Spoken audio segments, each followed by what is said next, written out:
Hello, football fans. This man is ruining football. Gone are the days when we used to see 5-3, 6-3, 8-2. Those days are no more. And it's all because of how greedy Mikel Arteta is. Let's follow this particular trend in a moment. Mikel Arteta, it's so greedy that when you are playing against him, the maximum goals he allows you as opposing team to have is not more than 2 goals. The maximum he will allow you to have or get is 2 goals. This has been going on for over 80 games. Over 80 games.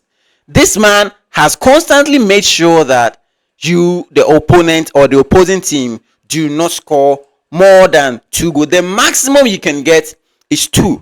The maximum shots you can get on target is not more than 4 or 5. Now, let's go through this in a moment. If you are watching up to this point and you have not subscribed to the channel, come on. YouTube is telling us that about 98.4% of our viewers do not subscribe to the channel. And we have about only 1.6% subscribing to the channel. Listen, people, if you could help us grow this channel, we will really appreciate it. So if you enjoyed this video, please don't forget to hit that subscribe button. Don't forget to push the post notification bell, and don't forget to leave your thoughts down below. Against Real Madrid at the Bernabeu, Real Madrid had 3 shots on target, 18 shots, but had only 3 on target. Arsenal had 12 shots but 6 on target and won the game by 2-1. The next game is against Brentford. Arsenal had 14 shots, 3 on target. Brentford had 3 shots, 2 on target. And we can attribute this to perhaps the impending game against Real Madrid, where we had to reserve games, where the players had to play safe, and we all saw it on the field. Arsenal against Real Madrid at the Emirates.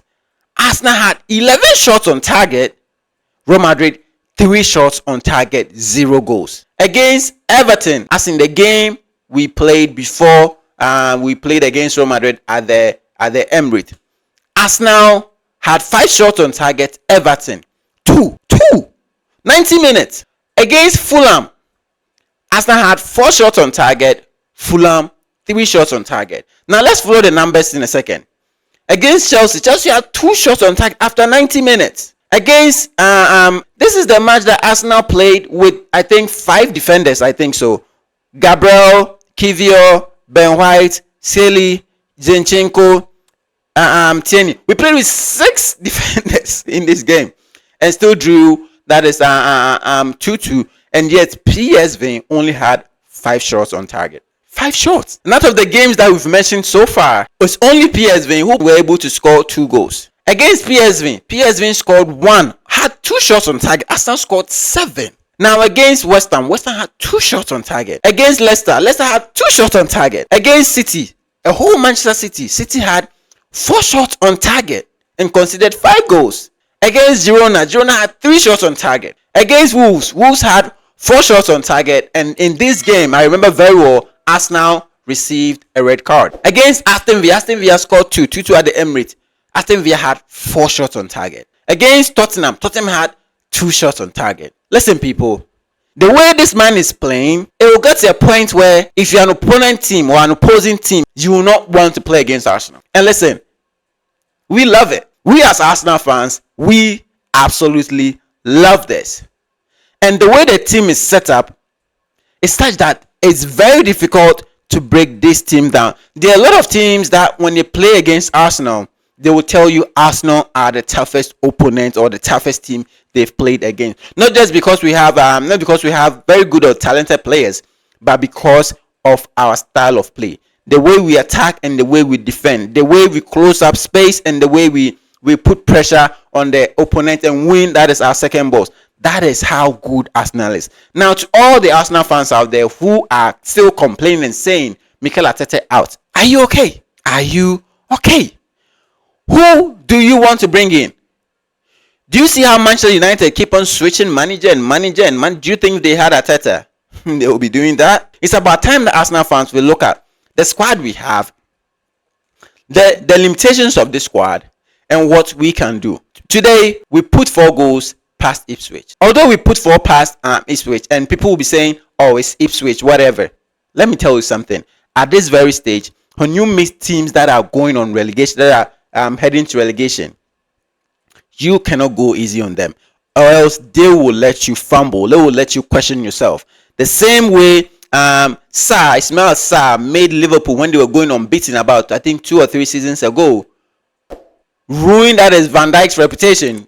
In that match, he ruined Van Dijk. He made Van Dijk useless. The same way they ended Liverpool's unbeaten run is the same way any team that is being relegated can ruin that is any big and good performing team out there. From this time up to the end of this season is going to be even tougher. If you are playing in 2 fronts, if you are playing a Champions League, it means that you are facing tougher opponents and the likelihood of you having to reserve players when you are playing in the Premier League. So listen, let's give credit to the manager. Arsenal, we were conceding everything. We had the weakest defense in the Premier League from the latter part of Arsene Wenger's reign to the beginning of Unai Emery to Freddie Ljungberg before Arteta. Even when Arteta came in, we have been struggling with conceding goals upon goals upon goals, and now it has come to an end. We have one of the best defense, if not the best defense in Europe. So let's give this manager credit. Let's give him credit than always chastising him, always criticizing him. He's not perfect. We're all looking at what's happening to Guardiola. Anything can happen in a game, but let's give credit where credit is due. Mikel Arteta is an elite that is manager, and we have to respect and accept that. He's the manager that is good for this club, and he's the manager we have to support.